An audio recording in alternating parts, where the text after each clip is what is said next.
এখনো আসে না কেন? আমার আর দেরি সহ্য হচ্ছে না।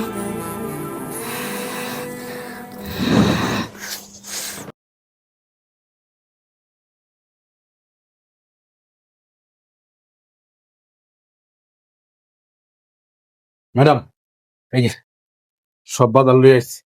সবকিছু দেখে শুনে আনছিস তো? আপনি যা যা আনতে পারতেন সব লই আইছি। আচ্ছা, শশা এনেছিস? আরে কি যে কর না, একে টাটকা চকচকা শশা লই আইছি। আচ্ছা। ভাবি, ও ভাবি, কি হয়েছে? আমি বন্ধুদের সাথে আড্ডা দিতে গেলাম। আচ্ছা, তোর কি খেয়ে দেওয়ার কোনো কাজ নেই? যখনই তোকে দেখি এই যে শর্ট শর্ট ড্রেস পরে সাজুগুজু করে শুধু আড্ডা আর আড্ডা। আড্ডা ছাড়া আর কোনো কাজকর্ম করতে পারিস না? মাঝে মাঝে তো আমার কাজে একটু হেল্প করতে পারিস, সারাদিন একা একা কাজ করতে হয় সমস্ত। এই আমি ছোট মানুষ, আমি কি হেল্প করব? আমি চলে গেলাম। ঠিক আছে, যা যা। থাকো তুমি। ছোট মানুষ কি করতে পারবো? ঘুরতে তো ঠিকই পারো। ও তো হেল্প করতে পারেনি, একটু তুইও তো কর। নে চাকুটা ধর, শশাগুলো কেটে দে আমাকে। যত অশান্তি হয়েছে আমার, শুধু কাজ আর কাজ। আরে ভাবি, আপনি রাগ করেন না তো। সব আমি আমি মনে করেন যে করে দিতেছি, আপনি বুঝতে হইব না। তুই আছিস বলে তো আমি এখন পর্যন্ত সুস্থ আছি, না হলে সংসারে যে পরিমাণ কাজকর্ম করতে হয়, কবেই জানি অসুস্থ হয়ে পড়ে থাকতাম। আরো অসুস্থ হবেন কি জায়গা, সব কাম আমারও কইবেন, আপনি দেখবেন যে সব দাম দাম দাম দাম করে আমি কইরা দেব, বুঝবেন না? আপনার লাগে বাইসা বাইসা সব লয়ে শুনেন, আপনার পছন্দের কিন্তু গাজর লই আইছে, এই যে দেখেন চকচকা ঝকঝকা। আজকে চিন্তা করেছি শসা দিয়ে, গাজর দিয়ে, বেগুন দিয়ে সুন্দর একটা নিরামিষ রান্না করব। অনেকদিন ধরে মন চাচ্ছে একটু নিরামিষের তরকারি খাবো। সবসময় মাছ মাংস খেতে খেতে মুখের রুচি নষ্ট হয়ে গেছে। হ্যাঁ, চা আপনি যেমনি মনে হচ্ছে এমনি রান্ধেন। ম্যাডাম, একটা কথা কোন আছে?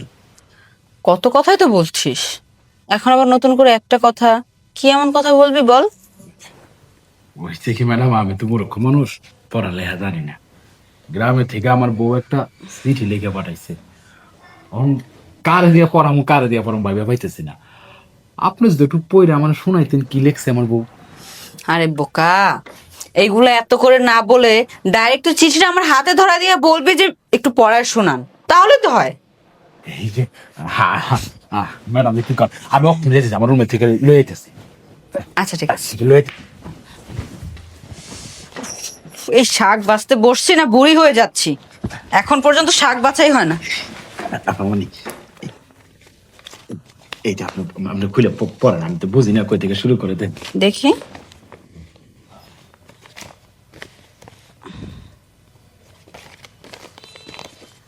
আচ্ছা, তাহলে এখন তোকে আমি পড়ে শোনাই। হ্যাঁ, তোর বউ কি কি লিখেছে।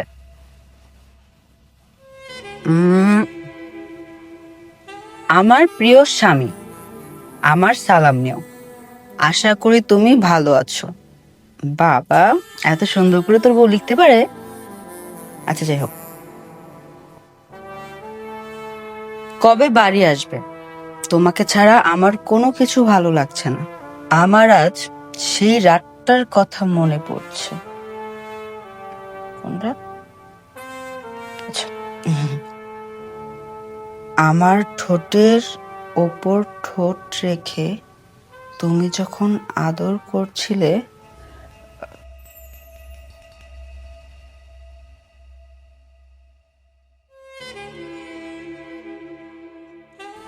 আর বারবার ঠোঁটে ঠোঁট লেগে কিস করছিলে,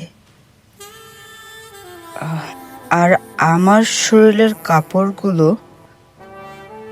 সব এক এক করে খুলে নিচ্ছিলে।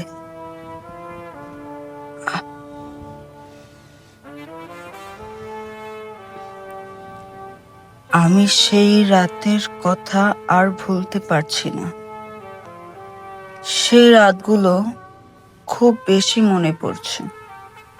আর বেশি দেরি করো না, তাড়াতাড়ি চলে এসো। আমি আর ঠিক থাকতে পারছি না। ভালো থেকো আর তাড়াতাড়ি বাড়ি চলে আসো। বাহ, তোর বউ খুব সুন্দর চিঠি লিখতে পারে, খুব রোমান্টিক। খুব ভালো হয়েছে। হ্যাঁ, হ্যাঁ। ম্যাডাম হ্যাঁ তাহলে আমি সবকিছু লয়ে যাই, রান্না করবো লয়ে যাই। হ্যাঁ, আপনি পরে আইন। হ্যাঁ, ঠিক আছে। আগে তাহলে এই দে হাই, এই এটা থুই আয়। বাহ, আমার বাড়ির কাজের লোক এত রোমান্টিক,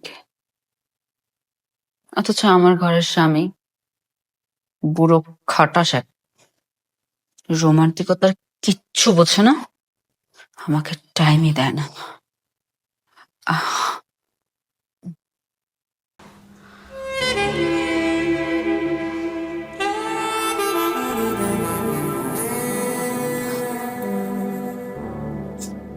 এখনো আসে না কেন? আমার আর দেরি সহ্য হচ্ছে না।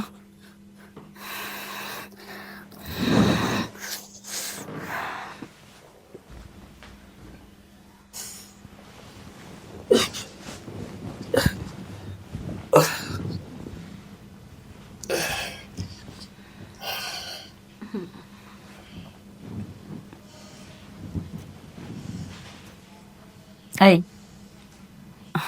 আমার না আজকে খুব মন চাচ্ছে। তুমি না ঘুমিয়েছিলে তখন? ঘুমিয়েছিলাম, এখন আর ঘুম চোখে নেই। তোমাকে দেখার পর আমার সব ঘুম চলে গেছে, কারণ এতক্ষণ অনেক ছটপট ছটপট করেছি তোমার জন্য, যে তুমি কখন আসবে, কখন আমার ইচ্ছেটা পূরণ হবে। তুমি আসতে এত লেট করলা কেন? কাজ ছিল, কাজগুলি সেরে আসলাম। আর সবচেয়ে বড় কথা, তোমার ইচ্ছে তো আজকে পূরণ হবে না। কেন? আমি সারাটা দিন অফিসে কাজ শেষ করে সারাটা দিন মাথায় অফিসে কাজ গিয়েছে, এখন তুমি আবার বলছো এখানে, আমি তো সময় দিতে পারবো না এখন। পারবে না এটা কেমন কথা? আমার আজকে মন চাচ্ছে, আমার আজকে লাগবে।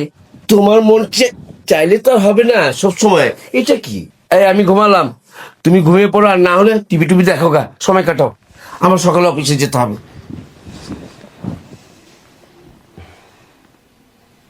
সময় কাটাবো, খুব ভালো করে সময় কাটাবো।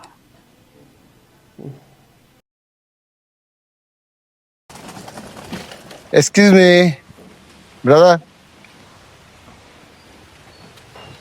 আচ্ছা, আপনি একটু হেল্প করতে পারবেন আমারে? শিওর। দেখেন তো এই অ্যাড্রেসটা চিনেন কি না? 34 নম্বরের গলি, কাশেম মোড়। আপনি এই রাস্তাটা দিয়ে সোজা এইখানে যাবেন, একটা চার দোকান দেখবেন, এটা গিয়ে কাশেমের দোকান, এটা গিয়ে কাশেমের মোড় বলে, সোজা এই দিক দিয়ে ঘুরে ওইখানে যাবেন, ওটা 36 নম্বর গলি। তারপরে বাকিটা দেওয়াই আছে। হ্যাঁ, থ্যাংক ইউ। ওয়েলকাম।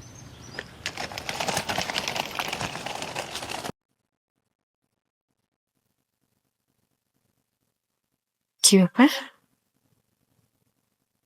যতটুকু মনে হলো ওই লোকটা ওকে অ্যাড্রেসের কথা জিজ্ঞেস করছে, কিন্তু ও তো পড়ালেখা জানে না, তাহলে অ্যাড্রেসটা কিভাবে দেখে ওনাকে লোকেশন বললো? হুম, ডাল মে কুছ কালা হ্যায়, বিষয়টা দেখতে হবে।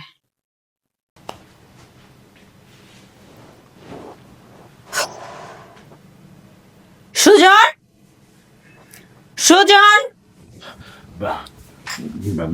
ম্যাডাম আপনি এত জরুরি ভাবে ডাকতেছেন, আমি দৌড়ে আইলাম, কিছু করবেন? ডাকছিলাম কিছু বলবো না, আবার না বলার জন্য তো এখানে ডাকিনি। কি করবেন কন? আমি কাম করতেছিলাম নিশ্চয়। তুই পড়ালেখা কতদূর করেছিস রে? কি কন ম্যাডাম? পড়ালেখা তো আমি করি নাই, পড়ালেখা করলে কি আর আপনারা যে চিঠি পড়াইতাম?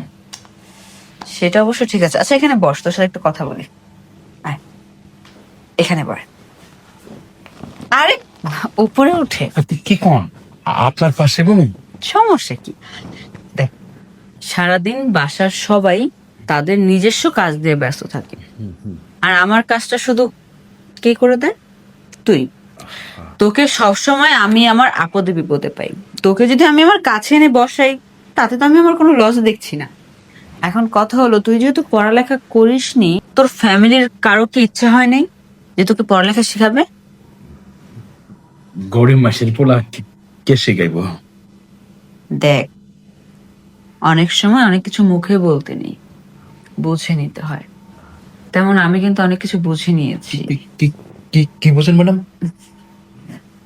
বুঝেছি, তুই যদি এখন সত্যিটা আমার কাছে স্বীকার না করিস তাহলে কিন্তু বোঝার সাথে সাথে করেও ফেলতে পারি। আমি সরি ম্যাডাম, আমি আসলেই শিক্ষিত ছেলে, কিন্তু মধ্যবিত্ত ফ্যামিলি ছেলে আমি। বাবার তো টাকা পয়সাও নেই, চাকরি পেতে গেলে অনেক টাকা ঘুষ দিতে হয়। আর শিক্ষিত ছেলে হয়ে বেকার থাকাটাও কেমন নিজের কাছে লজ্জা। কোনো জায়গায় চাকরি না পেয়ে অবশেষে কাজের ছেলে হয়ে কাজ করতেছি। আর কোনো শিক্ষিত স্মার্ট ছেলেকে কেউ কাজের ছেলে হিসেবে রাখতে চায় না, তাই আমি পড়ালেখাটাকে গোপন করে রেখেছি। I am sorry. তুই যে চিন্তা ভাবনা করেছিস একদম রাইট, কিন্তু আমার কথা, আমি তো তোকে হচ্ছে যথেষ্ট পরিমাণ সাপোর্ট দিয়েছি আমাদের বাসায় আসার পর থেকে। তাহলে আমার কাছে একটাবারে কথাটা শেয়ার করতে পারতি না? তুই অযথা আমার কাছেও কথাগুলো লুকায় গেছিস। সেই জন্য তো বলবো আই এম সরি। ঠিক আছে, সরি বলার কিছু নেই। তুই এমনি তো খুবই স্মার্ট, সুন্দর, শিক্ষিত, রোমান্টিক, সবকিছুর মধ্যেই 100-র মধ্যে 100 না হলেও 90 আছিস। কিন্তু আমার বিষয়টা কি জানিস? আমার আমার চাকরিটা কি চলে যাবে? না, আমার বিষয়টা হচ্ছে বলুন ম্যাডাম। তুই যেমন 100-র মধ্যে 90%, আমি হয়তো 100-র মধ্যে কোনো না কোনো পার্সেন্টের মধ্যেই আছি। কিন্তু একটা বিষয়, তোর সাহেব, ওর মধ্যে রস কস কিচ্ছু নেই। কেন কেন? বয়স্ক, বিয়ে করার সময় বুঝে নাই যে ওর বয়স অনেক। ইয়াং একটা মেয়ে বিয়ে করে কিভাবে হাপসে রাখবে। দিন যত যাচ্ছে ওর অক্ষমতা তত প্রকাশ পাচ্ছে। আমি তো ওইভাবে করে চলতে পারবো না। ইদানিং তোর প্রতি কেন জানি আমি অনেক আকৃষ্ট হয়ে পড়ছি। আমি উঠি ম্যাডাম। তোকে আমার খুব ভাল লাগছে। কি বলছেন? আমি তোকে আমার করে পেতে চাই। এটা কি ঠিক হবে? ঠিক বে ঠিক বুঝি না, আমার তোকে লাগবে।